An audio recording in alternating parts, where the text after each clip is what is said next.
बिस्मिल्लाहिर्रहमानिर्रहीम, अस्सलाम वालेकुम। आज 9 नवंबर है और दिन है बुध का। कल रात को मैंने कुछ तफसीलात आपके साथ शेयर की थी कि शहबाज शरीफ अचानक लंदन क्यों पहुँचे हैं, क्या फ़ैसला होना है।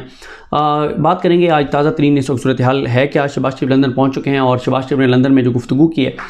वो बहुत अहम थी। वो इतनी अहम थी कि आप सुने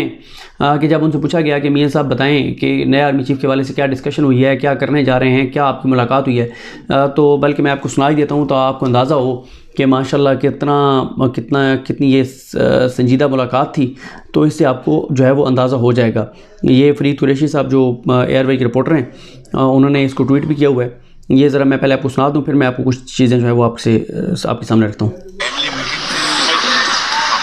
बड़े भाई, मैं एक जो इसमें सवाल भी है ना वो पूरा आपको सुनाता हूँ एक मिनट। अपना बड़ी अहम बात करेंगे। प्राइम मिनिस्टर साहब, आज क्या डिस्कस हुआ है आर्मी चीफ के हवाले से? आज आर्मी चीफ हमारी एक फैमिली मीटिंग थी। हम अपना बड़े भाई, भतीजे, मेरा बेटा और मेरी भतीजियाँ और फैमिली वाले बैठे थे। हमने दोपहर की खाना इकट्ठे खाया और गपशप मारी। और आप सबको मैच जीतने की बहुत मुबारक।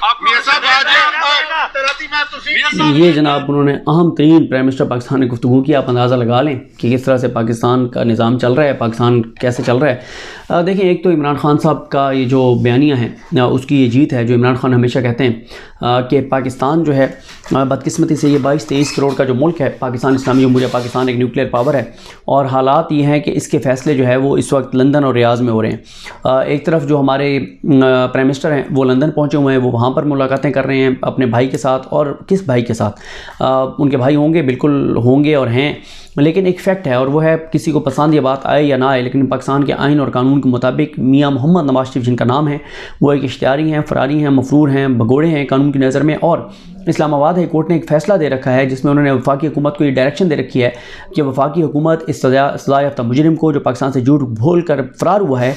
जो पाकिस्तान के इदारों को मतलूब है, इसको गिरफ़्तार करके और वफाकी हुकूमत अदालत के सामने पेश करे। और आप अंदाज़ा लगाएं कि आज वो शख्स जिसके बारे में अदालती फ़ैसला मौजूद है कि इसको गिरफ़्तार करके पाकिस्तान में लाया जाए, पाकिस्तान की अदालत के सामने पेश किया जाए, वो बैठकर फ़ैसले कर रहा है पाकिस्तान के मुस्तकबिल के, पाकिस्तान के आर्मी चीफ़ के। और ये फ़ौज के लिए बतौर इदारा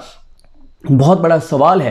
कि एक फ़ौज के इदारे के जिसमें 6-7 लाख की हमारी फ़ोर्स है, उसका सिपह सलार जो है उसको एक सज़ा याफ्ता मुजरिम, इश्तियारी, फ़रारी, मफरूर, भगोड़ा जो है उसके इंटरव्यू करके लेफ्टिनेंट जनरल्स के, और वो लगाएगा आर्मी चीफ़। तो ये बहरहाल पाकिस्तान के लिए एक खौफनाक बात है और शर्मनाक बात है, अफसोसनाक बात है कि कैसे इस मुल्क का निज़ाम चल रहा है और इस मुल्क को कहाँ पर ला कर खड़ा कर दिया गया है। ये जिसने किया है उसके लिए भी सोचने की बात है कि मुल्क को किस तरफ आप लेकर जा रहे हैं। और दूसरी तरफ हमारे वज़ीर ख़ारिजा जो हैं वो भाग कर वहाँ पहुँच गए हैं, सऊदी अरब पहुँच गए। मसला यह है कि इस वक्त पाकिस्तान के फ़ैसले सऊदी अरब और लंदन और बाहर की क़ुव्वतें ही कर रही हैं। और इमरान खान को इसलिए निकाला गया कि इमरान खान ख़ुददारी की बात करता था, गैरत की बात करता था। लेकिन ऐसे लोग, ऐसे लीडर चाहिए नहीं। लीडर वो चाहिए जो कहे कि अमेरिका के हम ग़ुलाम हैं, अमेरिका हम भिखारी हैं, भिखारियों की कोई इज़्ज़त नहीं होगी, औकात नहीं होती, नौकर की तनखरा की। वो ये कहे कि देखें हम वेंटिलेटर पर हैं और वेंटिलेटर का स्विच अमेरिका के हाथ में, अमेरिका ने स्विच बंद कर दिया तो हम फौत हो जाएंगे, हमारी मौत वाक़ई हो जाएगी, बहैसियत कौम, बहैसियत मुल्क हम तबाह और बर्बाद हो जाएंगे। इसलिए ग़ुलामी हमने करनी है, हमने नौकरी करनी है, हमने अमेरिका के कदमों में बैठना है, हमने उनके बूट पॉलिश करने हैं, हमने उनके बूट चाटने हैं। बिल्कुल उसी तरह से जैसे मरीम नवाज़ साहबा चाट रही हैं इस वक्त किसी और के, और जैसे मियाँ नवाज शरीफ लेटे हुए हैं बूटों में, उसी तरह से हमने बूटों में लेटने हैं। बहैसियत मुल्क हमने अमेरिका के बूटों में लेटने हैं। और शरीफ ख़ानदान बाजमात जिनके बूटों में लेटा हुआ है वो आपको पता है कौन सा, को आपको पता ना हो आप सबको, और कितने ताबेदार हैं इस वक्त मियाँ नवाज शरीफ और उनकी बेटी और ये सारे। तो ये देखें, सऊदी अरब की जहाँ तक किरदार की बात है वो भी मैं आपको बताता चलूँ। माजी में आपके सामने सऊदी अरब का जो पाकिस्तान में किरदार रहा है, वो सऊदी अरब जो है वो मियाँ नवाज शरीफ को पहले यहाँ से डील उनकी मुशर्रफ दौर में करवा के उनको ले जाना, वहाँ उनको रखना। और फिर इसी तरह से कतर की सूरत हाल आपके सामने, कतर का कितना इन्फ्लुएंस रहा है। और शरीफ ख़ानदान को ये फ्लैट्स के मामलात में इन्होंने कतरियों से ख़त लिया। यूएई जो इसाक डार वहाँ पर रहे और कितने गुना उनके एहसास बढ़ गए, और एंड में जो यूएई वाले उन्होंने एक लेटर जो है वहाँ के जो एक शख्सियत थी उन्होंने लेटर थमा दिया कि जी ये पैसे मैंने दिए थे इसाक डार को। देखें ये इन मुल्कों को ये फ़ायदा है कि वो यहाँ पे इन हुक्मरानों के ऊपर इन्वेस्ट करते हैं, इन ख़ानदानों के ऊपर इन्वेस्ट करते हैं, इनको ख़रीदते हैं, इनको करप्ट करते हैं, इनको अपना ग़ुलाम बनाते हैं और फिर बाद में ये मुल्क पाकिस्तान को अपनी मर्ज़ी के मुताबिक चलाते हैं, अपने मफादात के ऊपर चलाते हैं। ज़ाहिर है जब इन लोगों के असासे जायदादें उन मुल्कों में होते हैं, जब पैसा उनका दिया हुआ होता है, जब इनको बनाया उन्होंने होता है, तो फिर ज़ाहिर है ये लोग डिलीवर भी करते हैं। और जैसे मैंने आपको बताया कि माजी में सारी चीज़ें जो हैं वो हो चुकी हैं और ये कोई नई चीज़ नहीं है ऐसी कि अब सऊदी अरब जो है वो पाकिस्तान के फ़ैसले कर रहा है या लंदन में बैठ के पाकिस्तान के फ़ैसले हो रहे हैं। डेफिनेटली इस वक्त जो सूरत हाल इंटरनेशनली चल रही है तो इंटरनेशनल इस्टेब्लिशमेंट एक्टिव होगी और इस सारे में इंटरनेशनल इस्टेब्लिशमेंट का बहुत ही ज़्यादा किरदार होगा। आज 9 नवंबर गुजर गई है, कुछ घंटों बाद 10 नवंबर का आगाज़ हो जाएगा और अभी तक ये हुकूमत फ़ैसला नहीं कर पाई कि नहीं तकर्री होगी या मौजूदा आर्मी चीफ़ को जो है वो एक्सटेंशन दी जाएगी और अगर दी जाएगी तो कितने अरसे के लिए दी जाएगी। क्योंकि मैं आपको ये बता सकता हूँ कि शहर इक़्तिदार में जो बातचीत चल रही है वो क्या चल रही है। शहर इक़्तिदार में सब बातचीत ये चल रही है कि जो शहबाज शरीफ हैं वो चाहते हैं कि मौजूदा आर्मी चीफ़ को एक्सटेंशन दी जाए, क्योंकि उनको ये लगता है कि अगर नए आर्मी चीफ़ आ गए तो वो इस हुकूमत को मुसल्लत रखने के लिए, इनकी करप्शन और लूट मार के लिए, इन ये मुल्क के साथ जो कोई खिलवाड़ कर रहे हैं इसमें वो शराकतदार नहीं बनेंगे। नए आने वाले आर्मी चीफ़ जो हैं वो इस हुकूमत का, ये जो मौजूदा हुकूमत है जो मुसल्लत शुदा है, जिसके पास अवामी मैंडेट नहीं है बल्कि इनको मुसल्लत किया गया मुल्क पर, वो इनके गंद का जो टोकरा है वो अपने सर पर नहीं रखेंगे आने वाले आर्मी चीफ़। वो बिल्कुल ये कहेंगे, वो इस्टेब्लिशमेंट को बिल्कुल न्यूट्रल करेंगे, वो इस्टेब्लिशमेंट को बिल्कुल जैसे इस्टेब्लिशमेंट कह रही है कि हम न्यूट्रल हैं वो न्यूट्रल होंगे और वो पीछे हटेंगे, बजाय इसके कि वो मौजूदा जहाँ पे इस्टेब्लिशमेंट खड़ी है इस हुकूमत को मुसल्लत रखने के लिए। और देखें इस्टेब्लिशमेंट को क्या मिला है ये सारा कुछ करके, फ़ौज को बतौर इदारा क्या मिला है। कोई सवाल है ना, कोई आप में से कोई जवाब देना चाहे तो कमेंट्स कर दीजिएगा कि माशाल्लाह ये एक फ़ख्र हासिल हुआ है फ़ौज को कि ये लोगों में एहतराम उसका बढ़ा है, लोगों में अक़ीदत बढ़ी है, लोगों में मोहब्बत बढ़ी है, या ये फ़ायदा हुआ है। कोई एक फ़ायदा जो हमारी फ़ौज को हुआ हो, बल्कि क्या हुआ, जो इस वक्त सेंटीमेंट्स हैं जितने लोगों से आप पूछें वो यही कहते हैं कि पाकिस्तान की तारीख में सेंटीमेंट्स लोगों के इदारे के बारे में ये नहीं थे जो इस वक्त हैं। तो बताएं ना कि फ़ौज को तो कुछ नहीं मिला, इदारे को तो कुछ नहीं मिला, जो मिला है इन दो ख़ानदानों को मिला है। इनकी चोरी चकारी लूट मार करप्शन जो कुछ मिला है इनको मिला है। फ़ौज को बतौर इदारा कुछ नहीं मिला, बाकी किसको क्या मिला है वो अल्लाह की ज़ात बेहतर जानती है, लेकिन बतौर इदारा फ़ौज को कुछ भी नहीं मिला और फ़ौज को बहुत नुकसान हुआ है इनको मुसल्लत करने का, इनको सामने लाने का, इनको पाकिस्तान पर इस तरह से इनको मुसल्लत करने का और ज़बरदस्ती इनको पाकिस्तान का कब्ज़ा देने का बहुत नुकसान हुआ है बतौर इदारा फ़ौज को। अब इसमें अगर हम ये कहें, जैसे कहा जाता है इस्टेब्लिशमेंट की जानिब से कि जी हम तो वाकई न्यूट्रल हैं, लेकिन ज़ाहिर है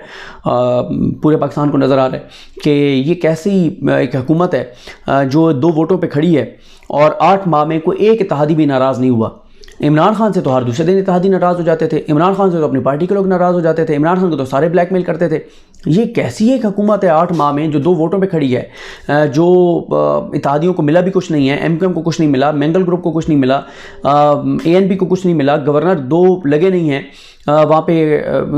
एक तो लग गया चलें सिंध में, वो टसोरी लगा दिया, वो भी जिसका बंदा है वो आप सबको पता है, सारी चीज़ें सामने आ चुकी हैं, लेकिन अभी तक KPK में गवर्नर नहीं लग सका। इतनी लड़ाई है लेकिन कोई इत्तेहादी छोड़ के नहीं जा रहा, किसी की कोई बात भी पूरी नहीं हुई लेकिन कोई इत्तेहादी छोड़ के नहीं जा रहा शहबाज शरीफ को। शहबाज शरीफ से कोई MNA भी नाराज़ नहीं हो रहा। अच्छा कोई एक आध नाराज़ होने लगा तो उसकी स्कीमें डलवा दी गई, उसको फंड दिलवा दिया गया, उसको पैसा दिलवा दिया गया, उसको मुंह बंद करवा दिया गया। उसने असम्बली के फ्लोर पे खड़े होकर कहा कि मेरी स्कीम जो है वो उधर से इस्टेब्लिशमेंट के फलां बंदे ने डलवाई है। इधर MQM वाले कहते हैं हमने हुकूमत से अलग होना है, तो अचानक ये बात कहने वाले को गाड़ी आती है काले शीशों वाली, वो उठा के ले जाती है, उसकी चित्रौल करती है और उसके बाद रात को उसको छोड़ जाती है और उससे कहती है कि अब अगर तुमने ये मुंह खोला या ये ज़बान दराजी की कि मैं शहबाज शरीफ के को छोड़ दूंगा तो तुम्हारा इससे बुरा असर होगा। और वो बेचारा सामने आके बताता भी किसी को नहीं है कि जी मुझे उठा के ले गए थे और मुझे मेरी चित्रौल की गई और मेरी तौबा है। मैं तो ये नहीं कहूँगा कि हम हुकूमत से अलग हो रहे हैं, नहीं, हम तो हुकूमत के साथ रहेंगे। मिला भी उनको कुछ नहीं है। अच्छा लेकिन उसके बावजूद वो खड़े हुए हैं, यानी मिला मैं इस सेंस में कह रहा हूँ कि वो जिस पब्लिक उसके ऊपर खड़े थे, पब्लिक उसके ऊपर जो उनका बयान था, पब्लिक में तो ये बयान था कि हम कराची के लिए जा रहे हैं, हम सिंध के लिए जा रहे हैं, हम आवाम के लिए जा रहे हैं, हम महाजरों के लिए जा रहे हैं। ना महाजरों को कुछ मिला ना कराची को कुछ मिला, मज़ीद तबाही और बर्बादी हुई। हाँ जो उनकी ज़ात की बात है, ज़ात में उनको बहुत कुछ मिला होगा, ज़ात में तो बहुत कुछ मिला होगा, बहुत कुछ दिया गया है। इस दौरान 2-2 गाड़ियाँ मिली हैं कुछ लोगों को, V8 गाड़ियाँ दी गई हैं, बुलेट प्रूफ गाड़ियाँ दी गई हैं, बाहर पैसे दिए गए हैं, कुछ लोगों को जो है वो बाहर की नेशनलिटी जो है वो कहा गया कि ज़ाहिर है जो उन पार्टीज़ में एक्टिव लोग जिन्होंने MNA नहीं बनना, MP नहीं बनना, जो उनमें मेन जो उनके चलाने वाले लोग हैं उनको बाहर की जो है वो एक मुल्क की नेशनैलिटी और वहाँ पे बिज़नेस और ये सारी चीज़ें उनकी ज़ात को तो उनको बहुत कुछ मिल रहा होगा इन इत्तेहादी जमातों में जो लोग हैं, लेकिन जिन लोगों को रिप्रेजेंट करते हैं ये जिनके मफाद के नाम पर ये शामिल हुए थे उनमें तो आवाम को तो कुछ भी नहीं मिला, इनके हल्के के लोगों को तो कुछ नहीं मिला। तो अब शहबाज शरीफ ये चाहते हैं कि मौजूदा आर्मी चीफ़ को अप्रैल तक जो है वो तोसी दी जाए, अप्रैल तक वो कंटिन्यू करें और इस दौरान ये आर्मी चीफ़ जो है ये करवा के जाएँ, क्या कहते हैं, ये इलेक्शन करवा के जाएँ अगर इलेक्शन करवाना है। और या फिर उनको ये भी है, दो चीज़ें हैं, वो एक तो शहबाज शरीफ चाहते हैं कि अगर इलेक्शन होना ही है तो वो मौजूदा आर्मी चीफ़ की क़यादत में ही हो, इनकी मौजूदगी में हो, वो सिक्योर फील कर रहे हैं मौजूदा आर्मी चीफ़ के होते हुए। दूसरा उनका ये है कि एक और भी चीज़ इनके जहन में, और वो ये है कि अगर मौजूदा आर्मी चीफ़ अप्रैल तक कंटिन्यू करते हैं और जो इस वक्त 4 लोग हैं, इस वक्त जो 4-5 लोग जो आर्मी चीफ बनने की उसमें हैं लाइन में, तो अगर ये रिटायर हो जाते हैं तो उसके बाद फिर जो नंबर में आएंगे उनमें से नून लीग समझती है कि कुछ लोग हैं जो वो समझते हैं कि हमें ज़्यादा फ़ायदा होगा उनको लगाने का, क्योंकि जिनको अभी नून लीग लगाना चाहती थी उनके हवाले से एक वैसे कंट्रोवर्सी क्रिएट हो गई है कि वो पहले रिटायर हो रहे हैं, वो मुश्किल लग रहा है कि उनको आर्मी चीफ लगाया जाए। तो फिर वो कहते हैं कि फिर इनमें से जो आगे 4-5 हैं, 4 हैं, मतलब उनके बाद टोटल 5 है ना, उनके बाद जो 4 हैं वो भी ना लगें, फिर वो कुछ और नाम हैं जिन पे वो समझते हैं कि उनको लगना चाहिए। तो दोनों सूरतों में उनको फ़ायदा है। अगर इस दौरान इलेक्शन हो जाता है मौजूदा क़यादत की, तो उसमें भी ये कॉन्फिडेंट है कि EVM तो वैसे ख़त्म हो गई है, तो मारधाड़ हो सकती है, चीज़ें हो सकती हैं और हमें सीटें दिलवाई जा सकती हैं, हमारा मुकम्मल ख़ात्मा नहीं होगा। गो कि इनको इक़्तिदार अगला दिलवाना मुश्किल है, लेकिन इनको ये है कि अगर ये कंटिन्यू करती हैं मौजूदा क़यादत जो इस्टेब्लिशमेंट की है और इमरान खान के ऊपर इसी तरह से सख्तियाँ रहती हैं जिस तरह की सख्तियाँ पिछले 8 माह में, तो इसी तरह से अगर सख्तियाँ रहती हैं, इसी तरह से इस्टेब्लिशमेंट का किरदार रहता है, इस्टेब्लिशमेंट इसी तरह से मारधाड़ करती है, इसी तरह से लोगों के साथ जो कुछ हो रहा है वो चीज़ें जारी रखती है, इलेक्शन कमीशन, अदालतें, ये सारी चीज़ें मैनेज इस्टेब्लिशमेंट करती है, तो फिर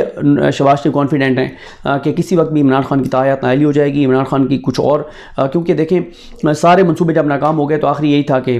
कत्ल करवा दिया जाए, वो भी अल्लाह ताला ने बचा लिया। अब कुछ और टाइम चाहिए कुछ और इमरान खान के साथ करने के लिए, तो उसमें फिर यह है कि फिर टाइम मिल जाएगा कुछ और इमरान खान के साथ करने के लिए, इमरान खान को मैदान राह से हटाने के लिए, इलेक्शन से आउट करने के लिए, PTI को तोड़ने के लिए, मौजूदा हुकूमत के हवाले से चीज़ें करने के हवाले से चीज़ें। तो इसलिए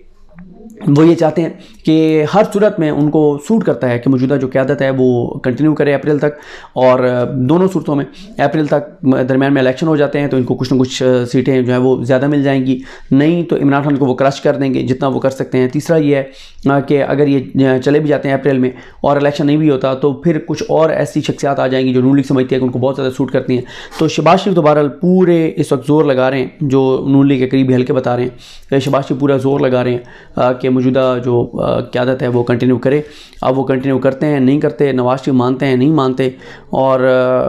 ये बहरहाल अगले चंद रोज़ अहम है। उसकी वजह यह है कि आज अगर 9 नवंबर गुजर गई है और कल 10 नवंबर है, तो अगर समरी आनी है तो वो अगले 10 दिनों के अंदर अंदर आनी है, और इन्हीं में जो है वो एक नाम जो है वो अप्रूव होगा। तो देखते हैं कि नई समरी आती है और नई तकर्री होती है, या मौजूदा आर्मी चीफ कंटिन्यू करते हैं, और कंटिन्यू करते हैं तो कितने अरसे के लिए करते हैं, अप्रैल तक करते हैं, मई तक करते हैं। अगर अप्रैल तक करते हैं तो क्या आगे जो 4 नाम हैं उन्हीं में से कोई आर्मी चीफ बनेगा, या अप्रैल में इन 4 को रिटायर कर दिया जाएगा, हो जाएंगे, और फिर जो इसके बाद जो 4-5 नाम हैं उनमें से किसी को आर्मी चीफ लगाया जाएगा। और अगर लंबे अरसे के लिए एक्सटेंशन होती है तो फिर तो चीज़ें और ज़्यादा कॉम्प्लिकेटेड हो जाएंगी। बहरहाल इस वक्त शरीफ ख़ानदान वहाँ सर जोड़ कर बैठा है, जमा तफरीक कर रहे हैं कि क्या करना है, कैसे करना है, और कैसे, वो तो ज़ाहिर है उनका तो एक नुकाती एजेंडा है कि हम मज़ीद कैसे नोच सकते हैं इस मुल्क को, मज़ीद कैसे लूट मार कर सकते हैं। वो जो हम 4 साल इक़्तिदार में नहीं रहे, 3.5-4 साल, वो जो हमारा नुकसान हो गया वो सारा रिकवर कैसे कर सकते हैं, क्योंकि इस वक्त मुल्क को तो कुछ नहीं मिल रहा, आवाम को तो कुछ नहीं मिल रहा। कोई एक चीज़ बता दें जो आवाम की ज़िंदगी में आसानी आई हो। तो इसलिए ये सारी चीज़ें और ये बदकिस्मती हमारे मुल्क की, बहसीत कौम हमारे लिए शर्म का मकाम है कि हमारे मुल्क के फ़ैसले जो हैं वो लंदन और रियाज़ में हो रहे हैं। और बिलावल जो है उन्होंने पहले भी बहुत से मुल्कों में गए और उन्होंने अपनी CVयाँ जमा कराई और अपना बताया कि अगर वो आ जाएंगे तो कैसे वो लेके चलेंगे मामलात को। अब इसमें यह है कि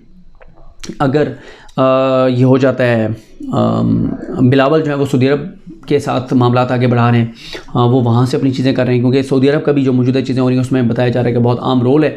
और वो जो विज़िट है उसका भी कोई इन्हीं चीज़ों के साथ है कि वो कह रहे हैं कि अगर आप हमारी बात मान लें तो हमको बड़ी इन्वेस्टमेंट पाकिस्तान में करने के लिए तैयार हैं। तो यानी वो जो इन्वेस्टमेंट है वो को पाकिस्तानियों के लिए सऊदी अरब नहीं करने जा रहा, को पाकिस्तान की मोहब्बत में नहीं करने जा रहा, बल्कि वो पाकिस्तान के अंदर अपनी वो जो प्रॉक्सी वो हमेशा लड़ते हैं ईरान के हवाले से और ये सारी चीज़ें, और पाकिस्तान को अपने कंट्रोल में रखने के लिए। क्योंकि इमरान खान के दौर में आपको याद होगा जब OIC कुछ नहीं कर रहा था तो शाह महमूद कुरैशी ने कहा था फिर इमरान खान को कहूँगा कि OIC के बगैर फिर हम आगे बढ़ें, तो उस पर सऊदी अरब ने बहुत रिएक्ट किया था, बड़ी लड़ाई रही थी। ये अलग बात है कि फिर जब ट्रंप हार गया और जो बाइडन आ गया, जो बाइडन ने फिर ज़रा सऊदी अरब को टेंशनें दी तो फिर सऊदी अरब भाग के हमारी तरफ आ गया और हमारी सुलह हो गई, वरना तो सऊदी अरब हमारे बहुत सख्त खिलाफ़ हो गया था। और क्योंकि इमरान खान जो हैं वो इनकी वजह से आपको पता ही है मलेशिया नहीं जा सके थे, और जो पाकिस्तान, मलेशिया, तुर्की ये सारे मिल के और